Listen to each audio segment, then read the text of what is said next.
Importantes del día, y es que el ministro de Comunicaciones, Alejandro Sinibaldi, en una actividad en Chimaltenango anunció que esta misma semana dejará el cargo para dedicarse de lleno a la candidatura presidencial del Partido Patriota.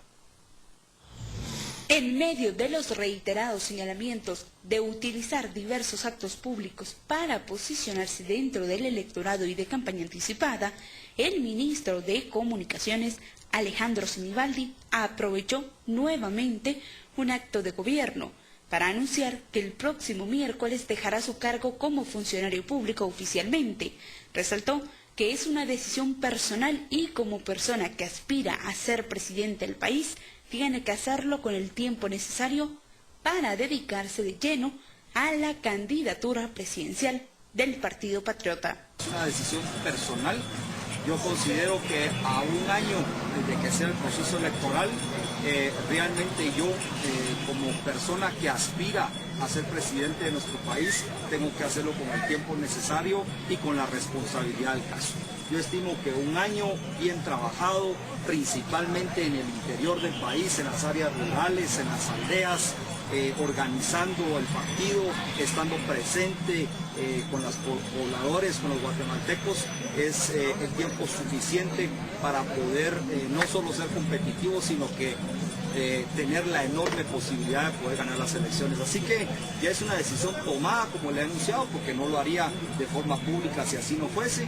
Ya la decisión se ha tomado. El día miércoles entregaré mi renuncia al cargo de ministro de Comunicaciones y me dedicaré con el mismo empeño, con la misma mística, con el mismo esfuerzo, trabajo y dedicación a este camino. Sinibaldi aseguró que un año es tiempo suficiente para ser competitivo para poder ganar las elecciones. Añadió que se ha tenido discusiones con bases del partido durante 3 meses para al fin llegar a esta decisión. Esta es parte de la trayectoria política de Alejandro Sinibaldi, quien es el virtual candidato a la decisión. Esta es parte de la trayectoria política de Alejandro Sinibaldi, quien es el virtual candidato a la presidencia por parte del Partido Patriota. Alejandro Jorge Sinibaldi Aparicio nació en Mazatenango el 22 de noviembre de 1970. Él es el primero de 4 hermanos, hijo de Roberto Sinibaldi Fausen y Regina Aparicio. Estudió la primaria en el Colegio de la Juventud en Mazatenango y la secundaria en el Liceo Javier, obteniendo el diploma de bachiller en Ciencias y Letras. Sinibaldi Aparicio estudió en la Universidad Rafael Andívar, pero por sus labores empresariales ya no pudo concluir la universidad. Su experiencia se divide en 2 áreas. La primera es la empresarial, donde se ha destacado como presidente y fundador de empresas en el área de hotelería, turismo, publicidad, producción, servicios, agricultura y ganadería. Asimismo, fue director del INGUAT. La segunda es el área política, desarrollada en el Congreso de la República de Guatemala como diputado por Listado Nacional del Partido Patriota, donde integró las comisiones de Finanzas Públicas, Economía, Comercio Exterior, Turismo, Legislación y Puntos Constitucionales. Asimismo, fue presidente de las comisiones de Energía y Minas y de la Comisión de Defensa al Usuario del Consumidor. Impulsó iniciativas de ley dentro de las que destacan incentivos para el desarrollo de proyectos de energía renovable, iniciativa para el delito de turismo, Fondo de Petróleo Nacional, Ley de Regeneración Eléctrica, y en el 2011 el presidente Otto Pérez Molina confirma a Alejandro Sinibaldi dentro de su gabinete como ministro de Comunicaciones, Infraestructura y Vivienda, siendo juramentado el 14 de enero de 2012 por el mandatario. El ministro de Comunicaciones ha enfocado el trabajo de su cartera a la recuperación y ampliación de carreteras y autopistas en el país. En el 2012 se dio inicio a más de 300 frentes de trabajo y mantenimiento a más de 6.000 kilómetros de carretera. Es ahora donde él decide lanzar su candidatura a la presidencia por el Partido Patriota. En el acto público. Presidencia por el Partido Patriota. En el acto público donde Alejandro Sinibaldi anunció que dejará la cartera de comunicaciones a mitad de semana, que consistió en la inauguración de los trabajos de construcción de liberamiento vial de 15 kilómetros que construirá entre los kilómetros 48 y 63 de la ruta interamericana para evitar el paso por Chimaltenango. También estuvo presente el presidente Otto Pérez Molina. El mandatario anunció que este es el último acto de gobierno en el que aparecerá Alejandro Sinibaldi como ministro. Además expresó literalmente que espera entregarle la presidencia a un hombre trabajador y que ese es Alejandro Sinibaldi. Usted quien se refirió a la polémica Ley Monsanto es el arzobispo. Usted quien se refirió a la polémica Ley Monsanto es el arzobispo metropolitano Óscar Julio Vián Morales. La semana recién pasada, varias manifestaciones se llevaron a cabo, esto en contra de la Ley de Obtención y Protección de Vegetales. Es ahora el arzobispo capitalino quien se pronuncia sobre esta ley, indicando que los diputados del Congreso, antes de votar por una ley, la tienen que leer para no afectar a más personas. Que todas estas leyes, antes de ser aprobadas, tienen que ser consensuadas y tienen que ser discutidas. ¿Cómo es que se aprueban algunas leyes y después se dan cuenta de que no están bien hechas, de que hay problemas, de que hay errores? Esto no puede ser.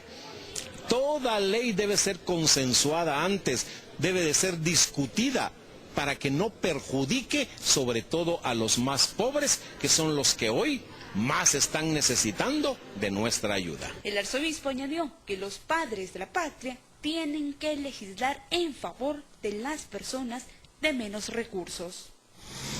Pausa, al regresar más noticias, quédese con nosotros a las 8:45. Vamos con las noticias, hay que contarle que el fin de semana se hizo realmente violento en el departamento de Guatemala, especialmente en el municipio de Amatitlán, donde en una fiesta estudiantil decenas de personas resultaron heridas y 2 de ellas resultaron muertas.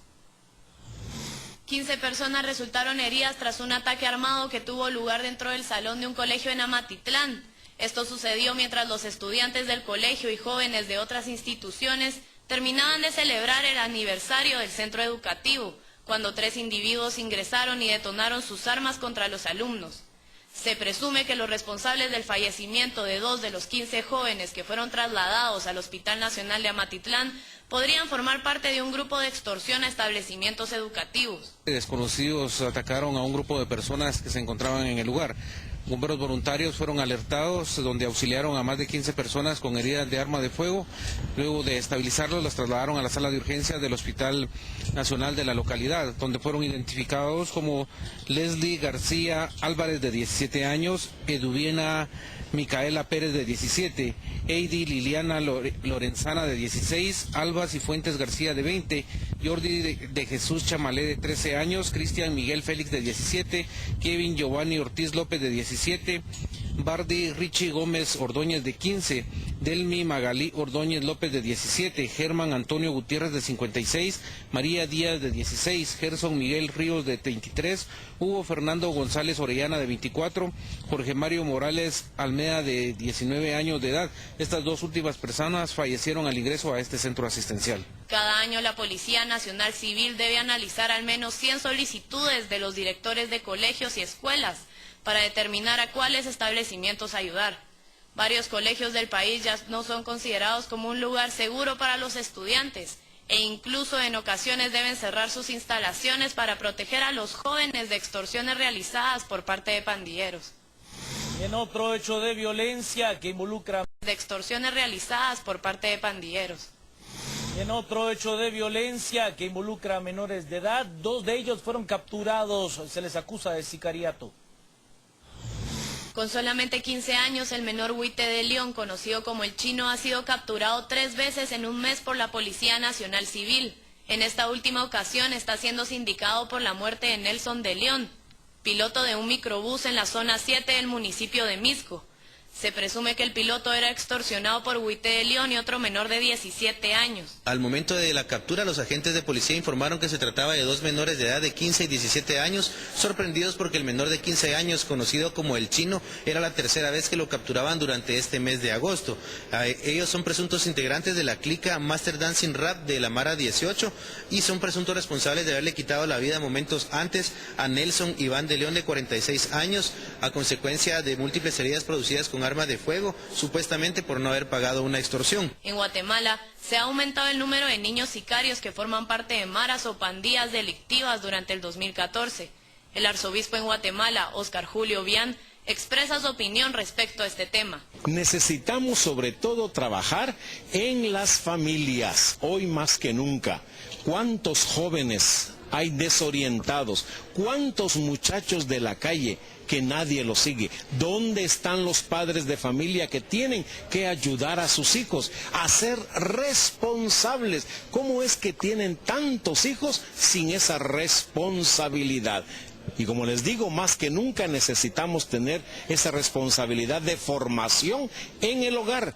Y si no lo pueden hacer en el hogar, tienen que buscar dónde van a educar a sus hijos. Durante el primer trimestre del 2014 se registraron 588 casos de menores juzgados por diversos delitos en el país, en donde la pena máxima para los menores es de 6 años.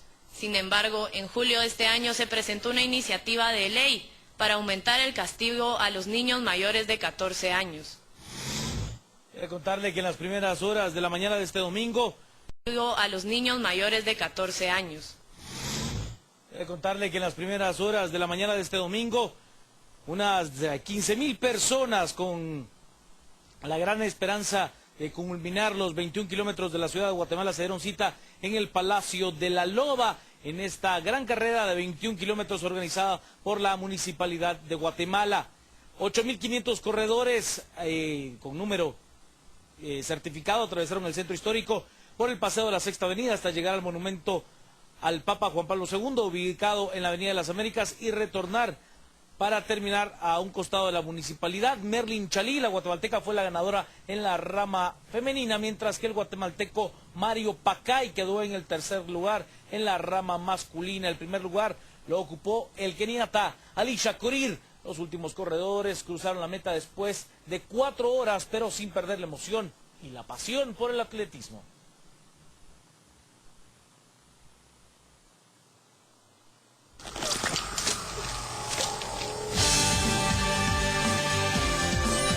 McMenús de McDonald's por solo 40 quetzales, que incluyen agrandado gratis con Coca-Cola.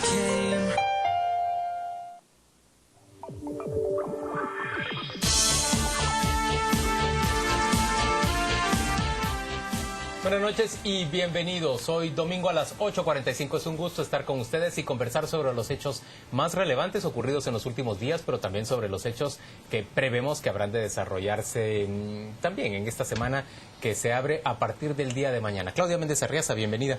¿Qué tal, Juan Luis? Se abre semana y se abre mes también. Se abre semana y se estrena mes. Paola Hurtado, ¿qué piensa usted de septiembre? Se nos fue agosto. Se le fue agosto y ella todavía lo quería. Todavía lo lamento. Quique Godoy, bienvenido. Hoy se abre paca, creí que iba a decir. Hoy Quique Godoy nos acompaña. Pedro Trujillo nos encuentra con nosotros. Bienvenido, Quique. Gracias, Juan Luis. Claudia, Paola. ¿Qué tal, Quique? Quique, ¿alguna identificación especial con septiembre? Ninguna. Yo creo que, bueno, sí, yo tengo una en particular, muy personal. El 11 de septiembre, hace 10 años, este año, murió mi papá. Oh. Entonces, pues es una fecha Esa particular. es una efeméride, sí, así es. Sí, el mes de septiembre. Algo que no se olvida. 11. Sí, 11 de septiembre.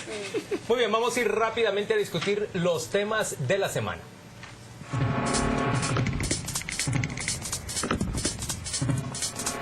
Con este precisamente arrancó esta semana la declaración de estado de calamidad en 16 de 22 departamentos de la República debido a la sequía. Nada más y nada menos que por lo menos 256 familias en todo el país se han visto afectadas porque tienen una economía de subsistencia, viven principalmente del frijol y del maíz, y estos cultivos se han visto seriamente afectados por la falta de lluvia. Hay comunidades, nos contaba acá el viceministro de Agricultura, donde no llovió por 40 días. Esa declaratoria de estado de calamidad da lugar a plantear otros temas. Por ejemplo, ¿qué tan preparado está el país para no afectar su seguridad alimentaria cuando las condiciones climáticas no son las más favorables? Segundo, ¿cuánto ha invertido el Estado de Guatemala en facilitar sistemas de riego o de desarrollo en las comunidades rurales para que puedan diversificar sus cultivos y que no puedan o que no se vean tan afectados cuando deja de llover lo que se tenía previsto?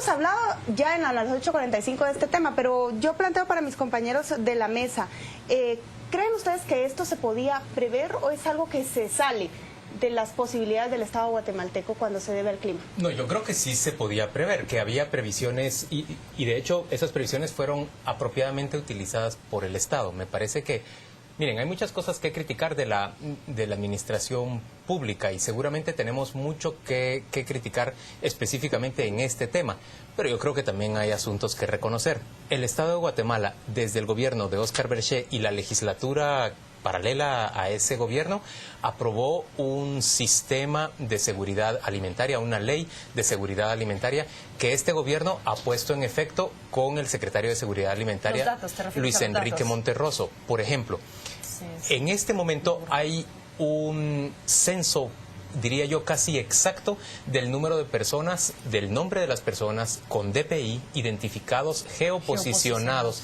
que se encuentran en riesgo de padecer hambre.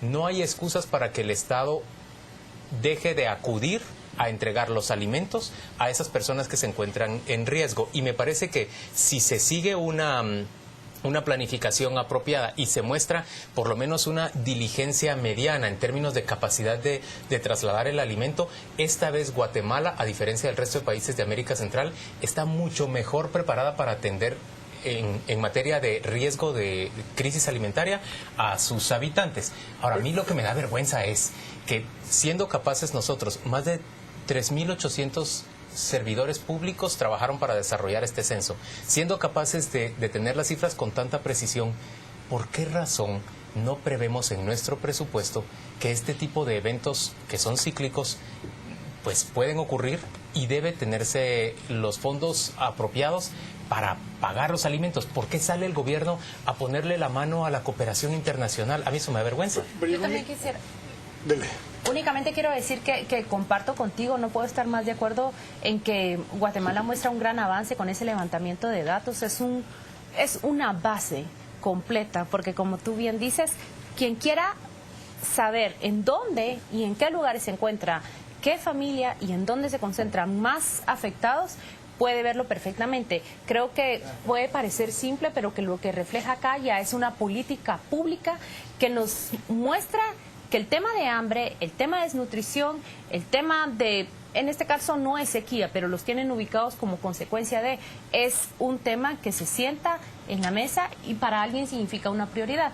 Pero sí quiero ser crítica con la poca previsión que tiene este gobierno y todos los anteriores gobiernos, porque a diferencia de los anteriores gobiernos, lo que aquí afecta es una sequía, pero en el gobierno anterior lo que afectó fue un exceso de lluvia. Ustedes recordarán, pues era Ágata y podemos recordar las tormentas anteriores que han causado estragos. Entonces, somos un país vulnerable a los desastres y los desastres no los debemos de definir únicamente en función del agua que cae, únicamente en función de la tierra que tiembla y se desmorona y provoca emergencia. Este también es un desastre derivado del clima y el gobierno sí muestra una poca capacidad de reacción y de respuesta cuando sale, uno, a declarar un estado de calamidad, dos, a, como dice Juan Luis, mendigar ese tipo de ayuda. Y solo recuerdo lo último, el proyecto de presupuesto para 2014 sí traía estipulado una cantidad, me parece que eran 114 millones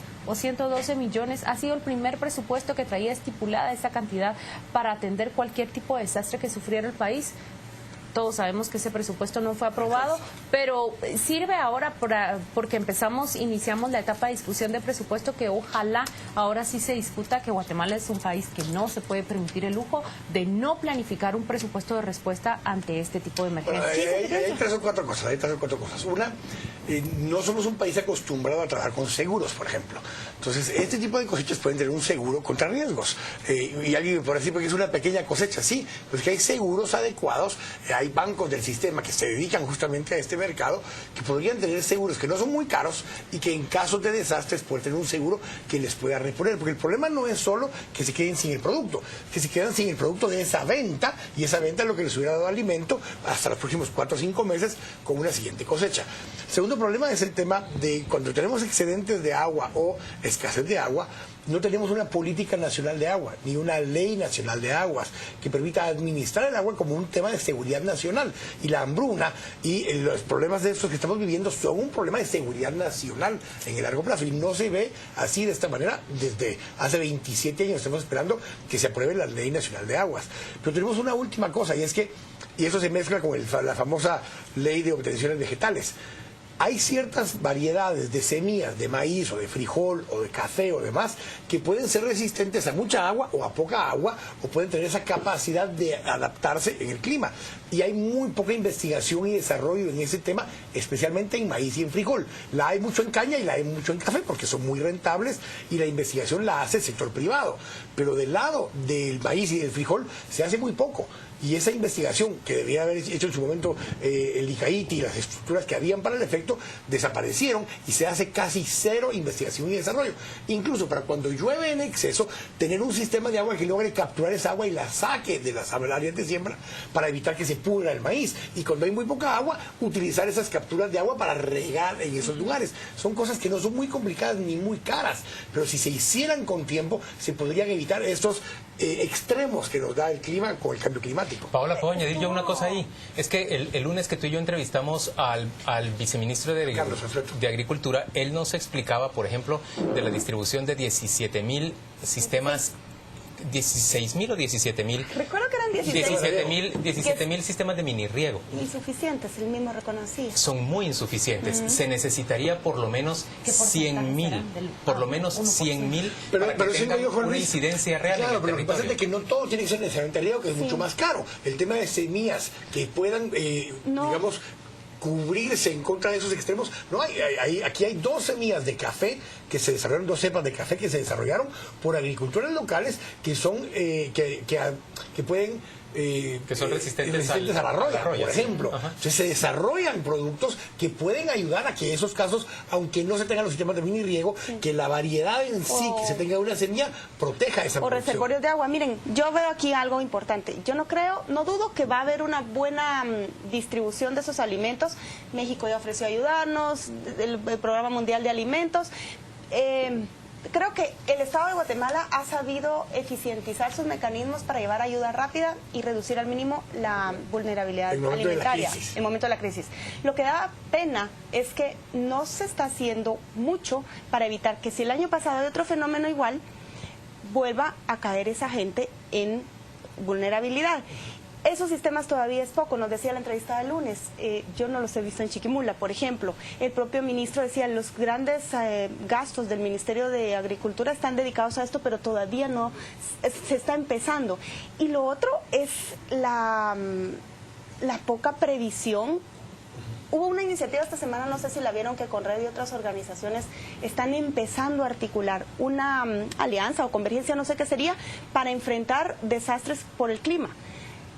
O sea, imagínense a qué alturas estamos planteando eso cuando hemos visto año con año que chupa el presupuesto de un país una emergencia de esa magnitud. Lo ha venido planteando hace años. México tiene 2 tipos de cosas. Tiene un fondo de emergencia enorme que, cuando se consume una parte del fondo por una emergencia, se restituye. Sí. Y 2, tiene seguros catastróficos para cierta infraestructura que puede ser, digamos, demasiado esencial para el país, ciertos puentes o aeropuertos. Sí. O cosas el presidente Coloma hablaba de la necesidad de adquirir esos seguros catastróficos. Sí, pero hemos hablado de eso por varias administraciones y nunca se hace. Y yo creo que no solo es eso, aunque sería importante que se asumiera desde ya, pero vigilar nuevamente si presupuesto va a contemplar una nueva partida. Siquiera por mencionarla, la va a mencionar. Miren, yo quiero proponer otro tema sobre qué dejó para mostrar, que mostró la forma en que se aprobó la ley de obtención de vegetales que ya mencionaba Quique. Vimos esta semana una batalla por derogarla, o por modificarla. Todavía sigue vigente. La Corte de Constitucionalidad el viernes ordenó dejar sin efecto la ampliación presupuestaria de 550 millones de quetzales. Eso le suma un problema más a la bancada oficialista, porque no solo tiene ahora que ver cómo rellena esa partida en el Ministerio de Comunicaciones, sino qué hace con la ley de obtención de vegetales. Yo no sé qué piensan ustedes, pero para mí lo que deja esto ver es la chambonería legislativa de aprobar una ley sin discutirla y empezar a enmendarla cuando empiezan las oposiciones y cuando ven que no hay nadie que la defienda. Yo veo improvisación. Es improvisación. A ver, yo entiendo que esta iniciativa estaba adentro del Congreso desde hace 9, 8 años. Sí, pero 2009 fue la primera vez que se discutió públicamente o se intentó, digamos, pero un esa diputado me aprobación. cuenta esta semana que en realidad fue puesta en agenda porque habían buscado los jefes de bloque. Pero, ¿sabes quién la puso en la agenda? Una iniciativa que no tuviera ninguna, ruido. Sí, que no generara bulla. ¿Pero quién lo puso en la agenda? ¿Quién lo puso? La dirección legislativa.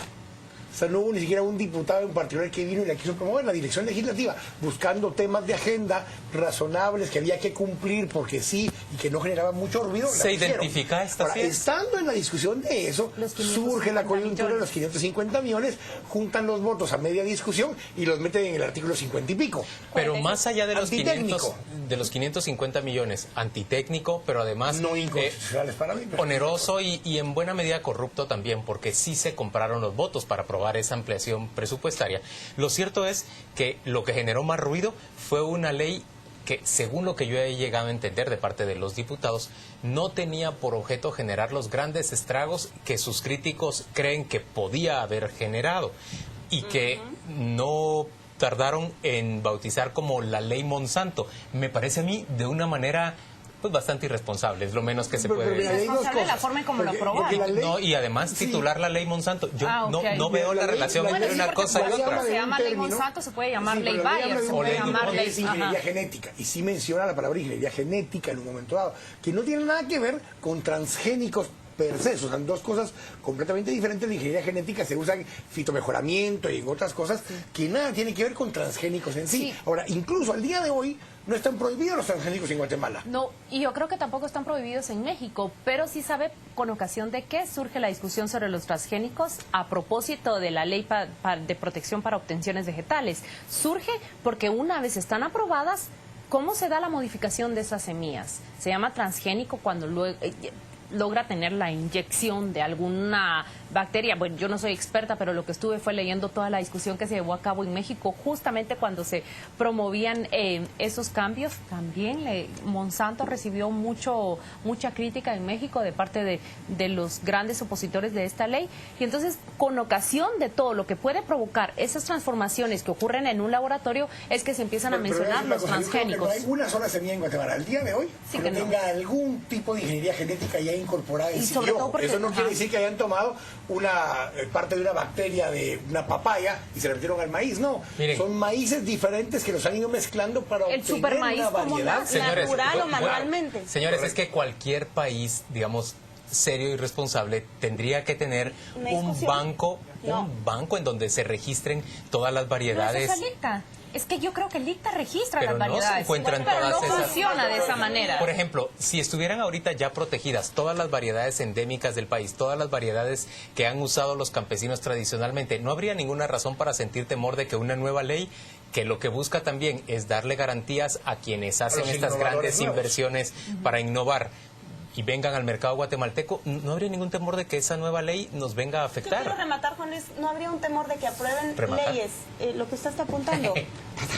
No habría temor si estas leyes fueran consensuadas, si fueran discutidas y si se tomaran en cuenta todas estas argumentaciones técnicas y políticas. Los diputados las entendieran, Paola. Si los diputados las entendieran. Porque esta ley está desde el año 2006 y 2009. Ahora les pagamos para eso, precisamente para que conozcan y discutan. Ni siquiera la sociedad civil. Ellos mismos hicieron un mea culpa de que se les pasó. Se aprobó el 26 de junio.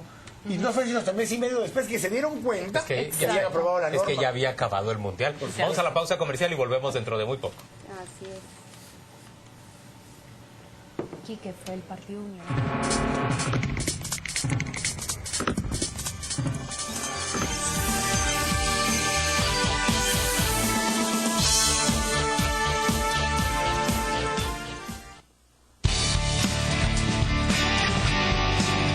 Estamos presentando a las 8:45.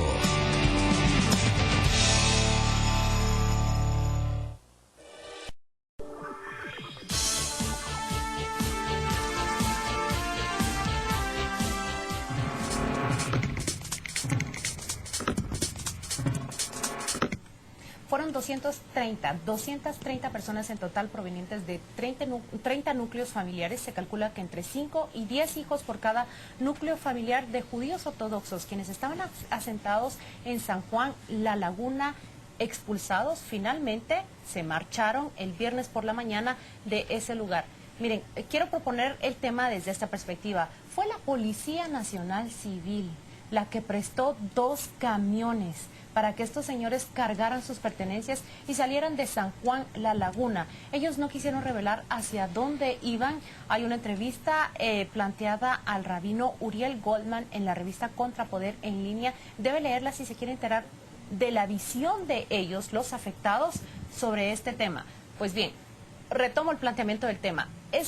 Son 2 camiones prestados por la Policía Nacional Civil quienes llegan a facilitar la salida de este grupo de San Juan, La Laguna. Es decir, el propio Estado no puede intervenir en la situación que se da allí porque ni el gobernador ni el alcalde asumen ese liderazgo o asumen el rol de tratar de mediar tanto entre el Consejo de Ancianos y el grupo de judíos que no eran aceptados, y en cambio sí los apoyan para que salgan de ahí hacia un rumbo que aún no se conoce, porque ellos lo preservan por su propia seguridad, y así se resuelve este asunto que se había crispado desde hace 3 meses. Entiendo yo que fue a partir de hace 3 meses que empezaron a generarse las tensiones entre el Consejo de Ancianos, entre un grupo de pobladores de acá y estos extranjeros, que se dice extranjeros u otros por el concepto de otredad, pero hay muchos guatemaltecos, hay varios guatemaltecos nacidos ya dentro de esta religión.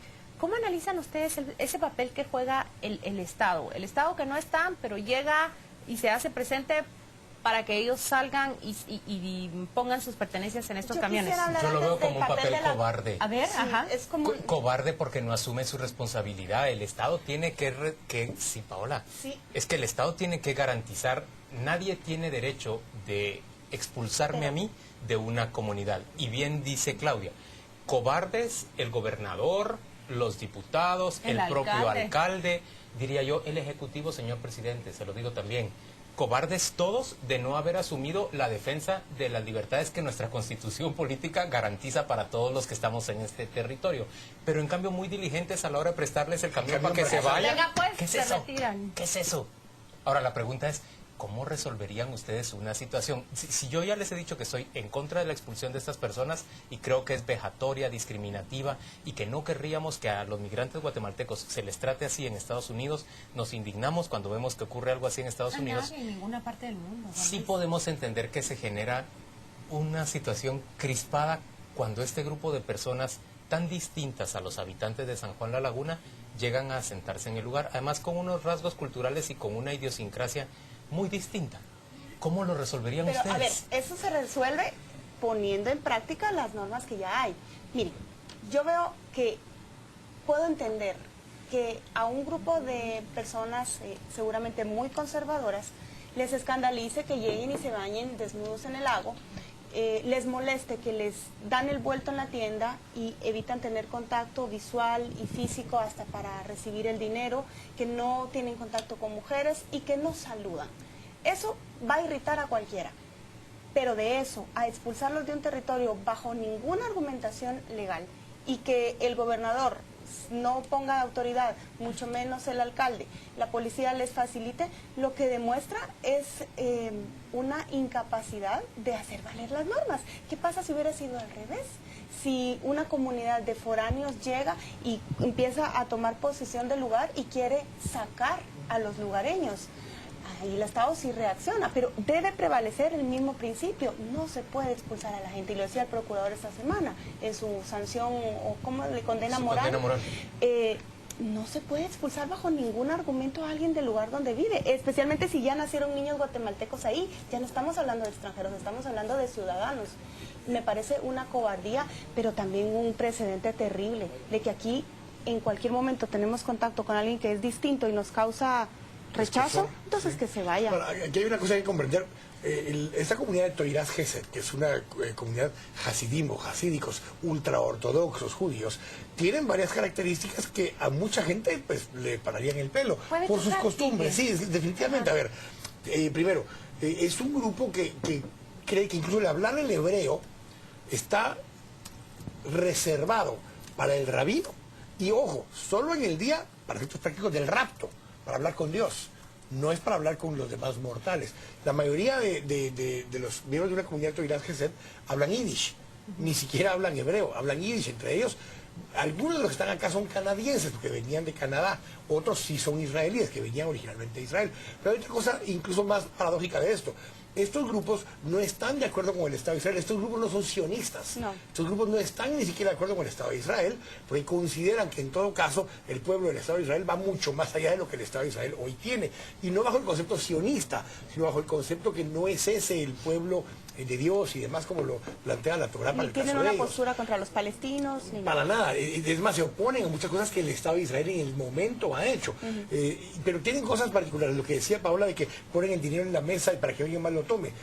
El hombre que tiene ya pareja, que está casado, se considera un pecado que hable, que toque o que tenga algún tipo de contacto de cualquier forma con otra mujer, más allá de su esposa. Si es una tendera, no le puede ni recibir el vuelto. No le puede hablar, no puede guardar una relación de ningún tipo por razones y costumbres de lo que ellos consideran incluso ser pecado. Entonces, eso es algo que para alguien que está ahí, una comunidad sutujil, le puede parecer una cosa chocante, digamos. Déjeme entrar en este momento, déjeme entrar, porque usted dice, mientras a ellos tienen esta prohibición o tienen no la llamemos prohibición, tienen este código de conducta.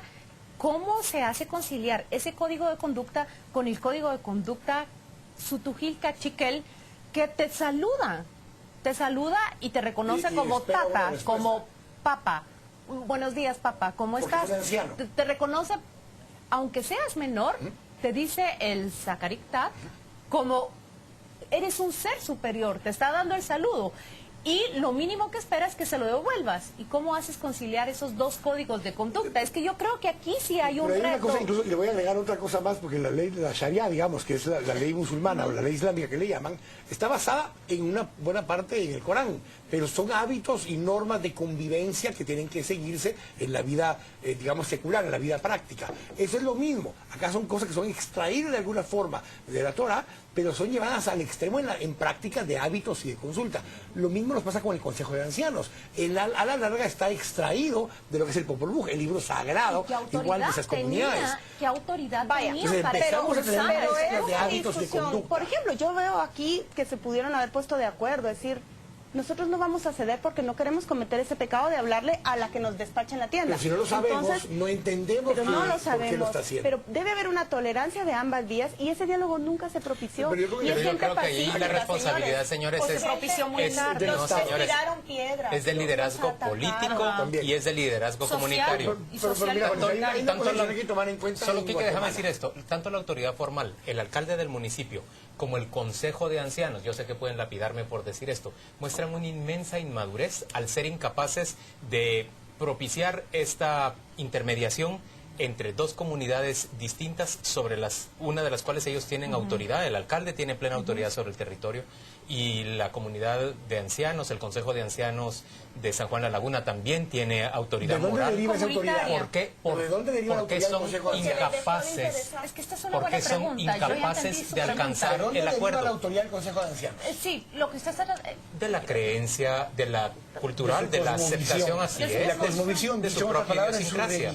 Es su religiosidad, su espiritualidad. Y sin embargo hablamos de un Estado laico y le damos categoría de norma, de convivencia, de ley, de autoridad civil a una instancia que surge de una cosmovisión, de una religión. Pero sabe que su entonces, pregunta... ¿dónde queda el esquema del Estado laico? Pero quiero que le diga algo, claro que sí, y no se la da únicamente en esos casos. No se le da únicamente en esos casos. Vaya a ver usted a veces cómo nos sorprenden los videos que circulan en redes sociales sobre mujeres que son chicoteadas porque son sorprendidas en adulterio. Es decir, entiendo su pregunta, ¿dónde tiene lugar esta costumbre? ¿Dónde tiene lugar este derecho? Porque está reconocido como un sistema de derecho. O la lapidación dentro de los grupos musulmanes occidental. para la misma causa que decía Claudia. ¿Dónde está dentro de nuestro sistema occidental? Eso lo reprochamos y ahora aquí venimos y esto lo permitimos.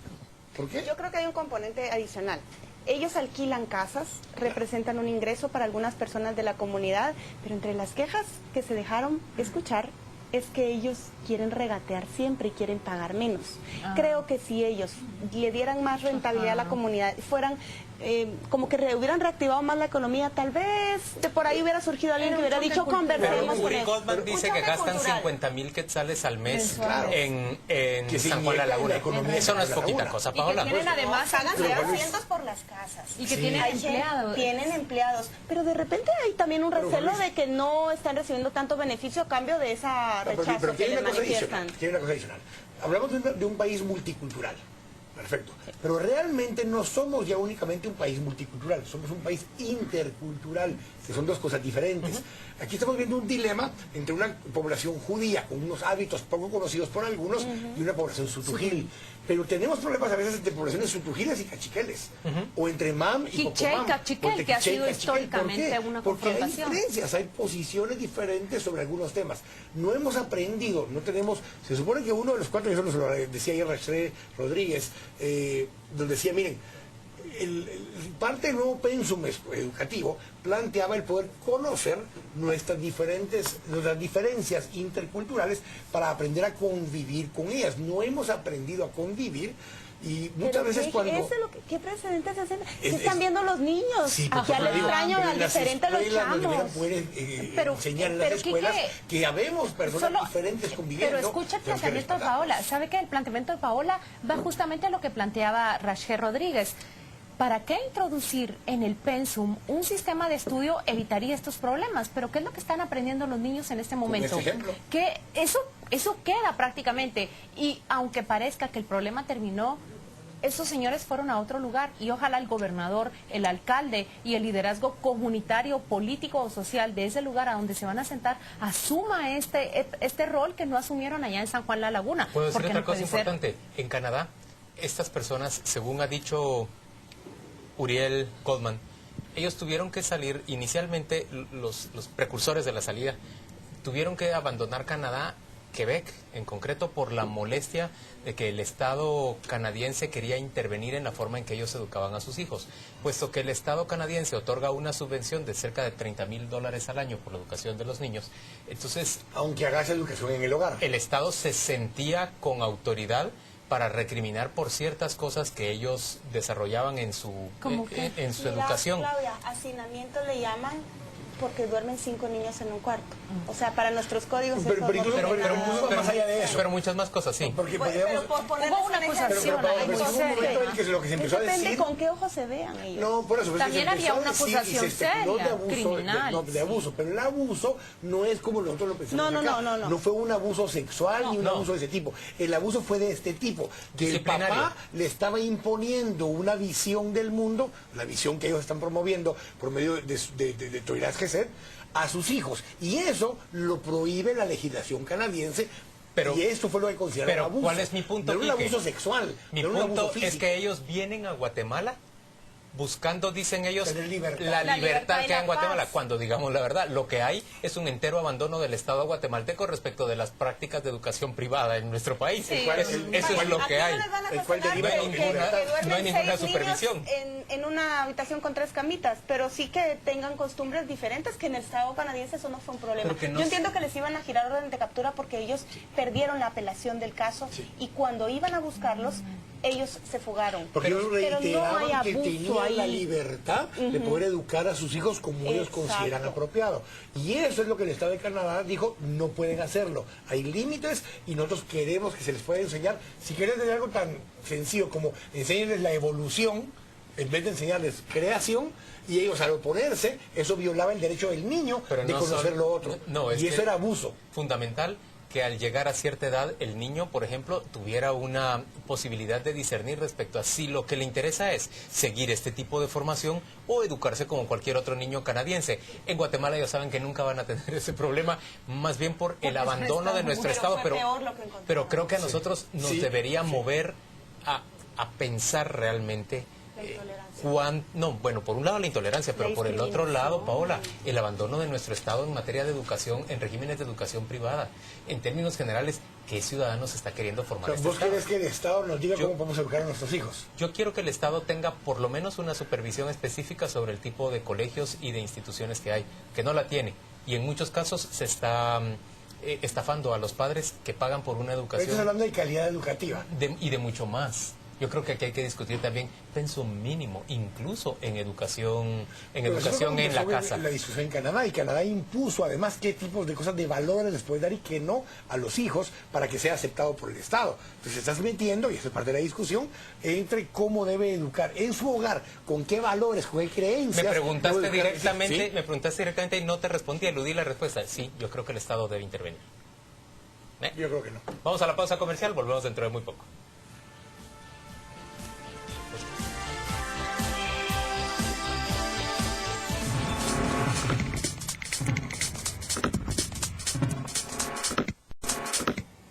De vuelta en domingo a las 8:45. Le ofrecemos ahora información de fuente reservada.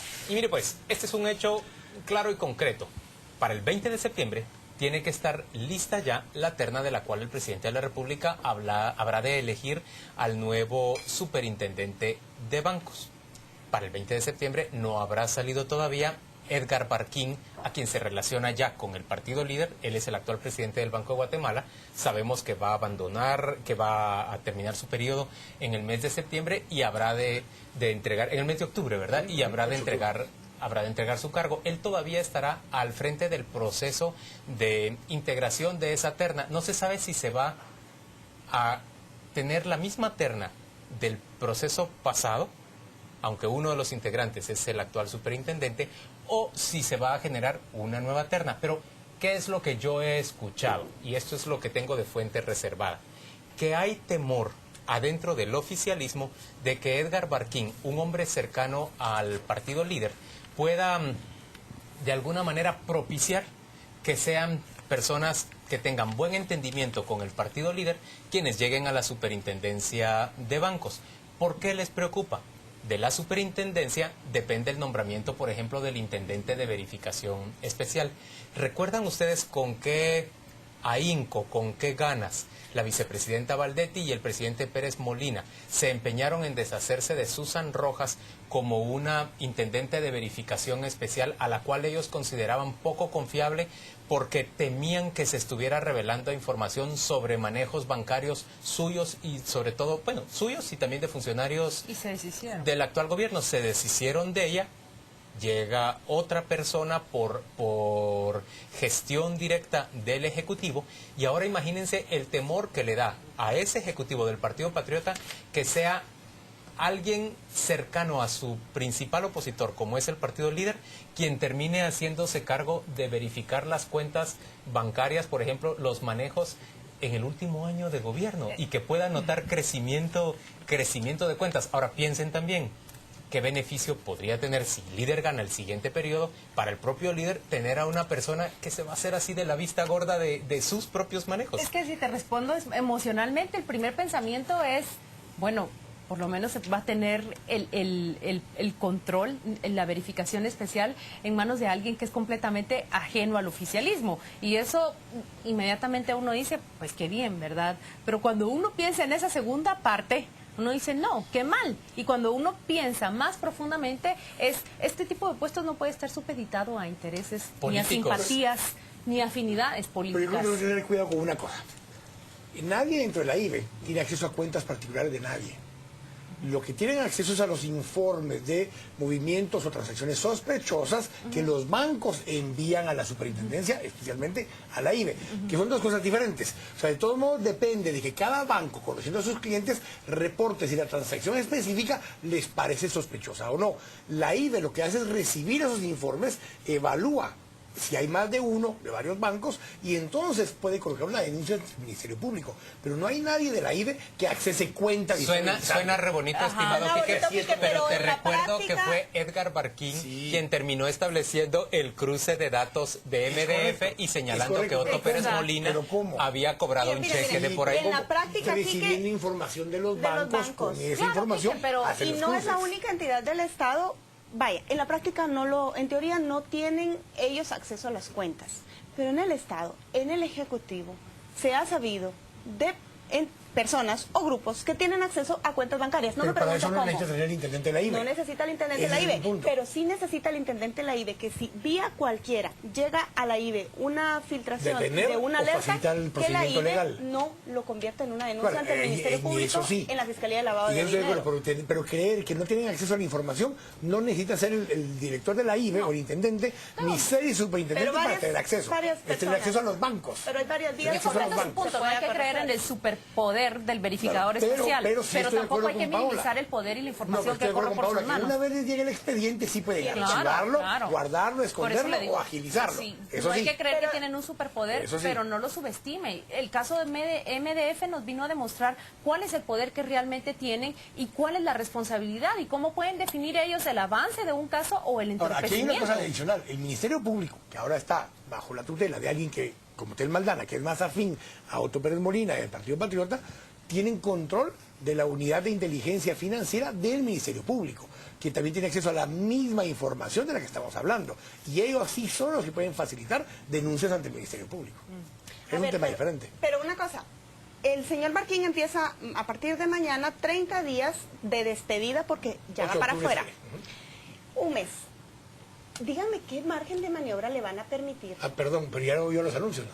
Pero Quique, sí, hombre, una campaña tal cual él está haciendo ya campaña. Nunca en 8 o 10 años que he estado a cargo de las dos instituciones hemos visto a un presidente del Banco de Guatemala promocionarse personalmente. Eso se hace fuera y con fondos del banco. Pero no es campaña anticipada. Si es tan sonado, no lo sé. Es lo mismo que le estamos recriminando al ministro de Comunicaciones, igualito. Pero déjame terminar mi punto. ¿Qué tanto les van a permitir? Si saben ya en los partidos, si se ha rumorado tanto que el señor Barquín puede ser el vicepresidenciable del líder, ya lo dijo públicamente. Que él deje públicamente él no, él ha dicho que lo va. Ya lo ha dicho públicamente. Bueno, vaya, pero así que lo se lo pongo así, yo lo pude hacer 10 días en el programa de radio y ahí dijo claramente que sí, que salía y que iba para líder. Lo que no había aceptado era que pudiera ser el candidato vicepresidencial. Dice, si me lo piden, es algo que no podría negarme.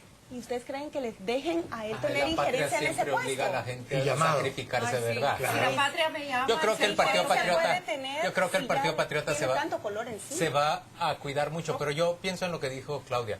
Los ciudadanos no vamos a salir beneficiados ni del interés del Partido Patriota ni del interés del partido líder.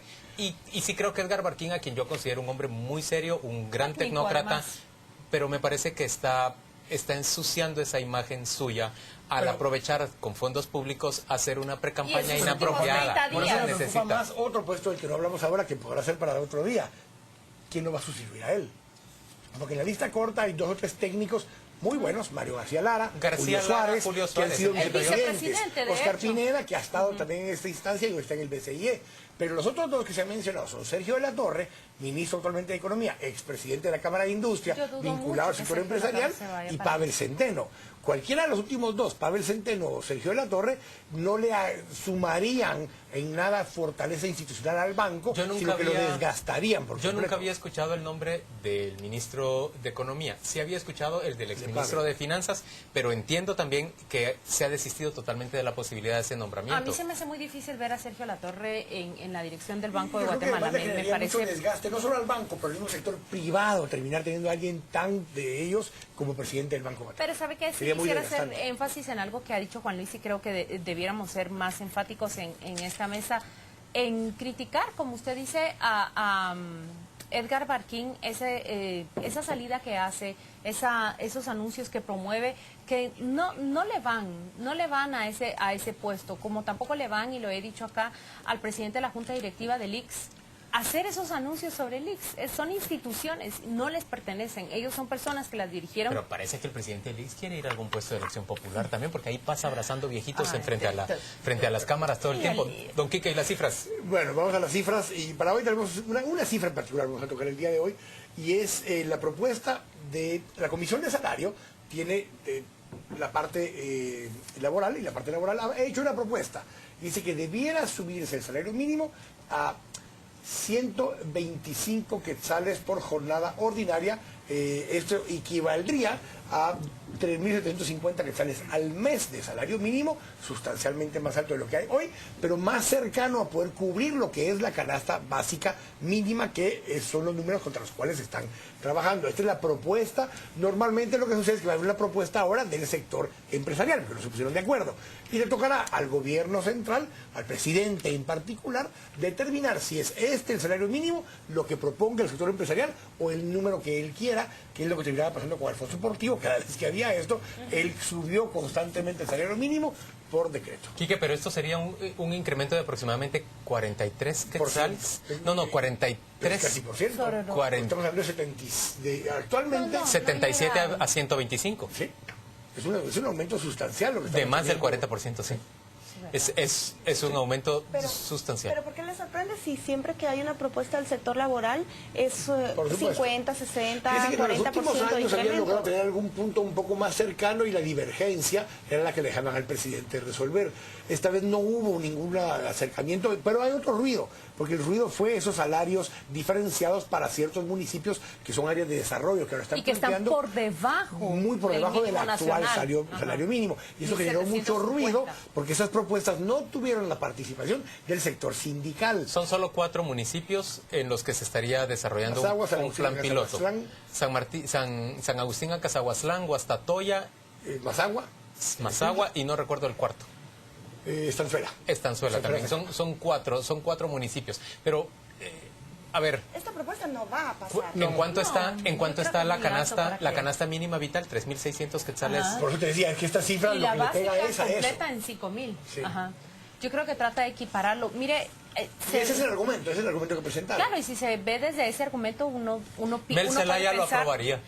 Mel Pero- Zelaya lo aprobaría y seguramente, bueno, no sé, el señor Pero Correa si se quizá ve- no tanto, ¿verdad? Es que no habla de salario mínimo, Juan Luis, No, habla de pero- salario digno. Hay Pero que bueno, aprender la entonces estamos cátedra hablando que- de, No, ese pero te salario, digo ese es el algo, si digno, lo ves ¿no? desde esa perspectiva, puedes decir, puedo estar completamente de acuerdo, pero también hay que entender que acá no se habla de pequeños negocios, de grandes negocios y medianos negocios. Hay toda una escalonada dentro del tipo de negocios que se desarrollan acá, y habrá que ver que no todos tienen siempre la capacidad, pero bueno, hay que desarrollar escalones que sean Ese salario mínimo del que proporcionales. estamos hablando es para un porcentaje muy pequeño de la población total guatemalteca, porque la gran mayoría de la población está trabajando bajo el sistema informal o extralegal, Casi como le 80, queramos casi llamar, 8 de cada que de 10. todos modos ni siquiera les aplica esta norma. Pero miren, ¿cuál es el porcentaje que ustedes prevén que va a alcanzarse, que no va a llegar a esa canasta vital, pero que tampoco se va a quedar en cero? Puede ser un 10%, es lo que se aumenta cuando se aumenta Está en mucho. 73 ahora, ¿no? Se va a quedar en 81, 82 quetzales. De 82, Y no debe va a ser pasar de lamentable, 82. a pesar de que lo otro pondría en riesgo más empleos y que no son sostenibles y todo eso. Ojo, pero como la presidente tiene esa autoridad, no va a pasar de eso y va a autorizar los 4 salarios mínimos diferenciados de los 4 municipios como una solicitud de los COCOVES, que son los que participaron en estas comisiones paritarias. Entonces, a final de año se va a aprobar este nuevo salario mínimo y se van a aprobar los 4 Ahora, salarios mínimos diferenciados. me recuerdan ustedes, es la segunda vez que se somete a ajuste el salario mínimo durante el gobierno de Otto Pérez Molina, No, ¿verdad? cada año se ha sostenido. Tercera, pero había habido consenso con la mesa. Ajá, Y siempre ha habido incremento. Que era como la novedad. Vamos a presentarles ahora la portada de la revista Contrapoder y el tema central. Usted seguramente ya la vio, tiene que ver con extorsiones en San Cristóbal.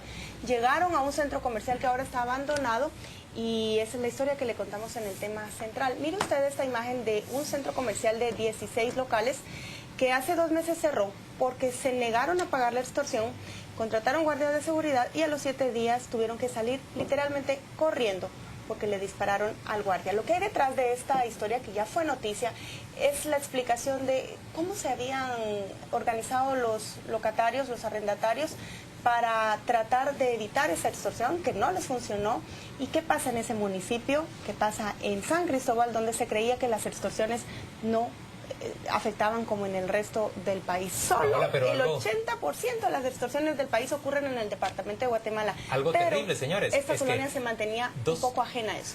2 años, 7 meses, 8 meses después de llegar al poder, el gobierno que nos dice, no, yo no usaría ese recurso retórico de la mano duro, sino el gobierno que nos dice que era capaz de poner en práctica un sistema de seguridad ciudadano mucho más eficaz, eso resulta un monumento terrible, pero es un monumento a la falla de esas políticas del gobierno. Es un ícono completamente de cómo Imisco, que era un municipio piloto, un municipio modelo, donde han echado a andar todo tipo de planes y, voy a agregar, donde el hijo del presidente es el alcalde, sucede esto. Es un monumento para el fracaso y para la chambonería de ellos. Creo que además tenemos que agregarle todo lo que ha sucedido con los camiones repartidores de agua, principalmente, porque ha sido algo sistemático, ya una agresión de una estructura organizada en diferentes lugares de la ciudad, atacando específicamente este servicio, asesinando ya a varios, la granada en contra de otros de los camiones. Esto ya es una cosa que se sale completamente de control. Quique, hay lugares, y eso podría ser para fuente reservada, donde ya no están llegando los camiones repartidores de un montón de productos porque desistieron.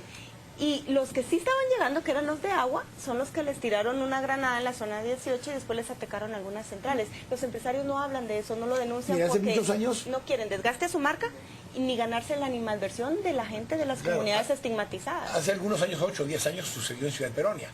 De hecho, Ciudad Peronia es un lugar que tiene más de 100.000 habitantes, el sector. Y en ese lugar no había una gasolinera, no había una agencia bancaria, no había un punto de venta de ninguno de estos productos, ni de gas, ni nada de esto. Y todo llegaba hasta un punto y de ahí lo entraba. Había que irlo a recoger. Exactamente. Hay lugares donde la pizza llega a la comisaría policial. Sí. Llegamos ya al final del domingo a las 8:45. Le deseamos a usted una feliz semana de trabajo, una buena noche de descanso y le dejamos en compañía de nuestra viñeta de la semana.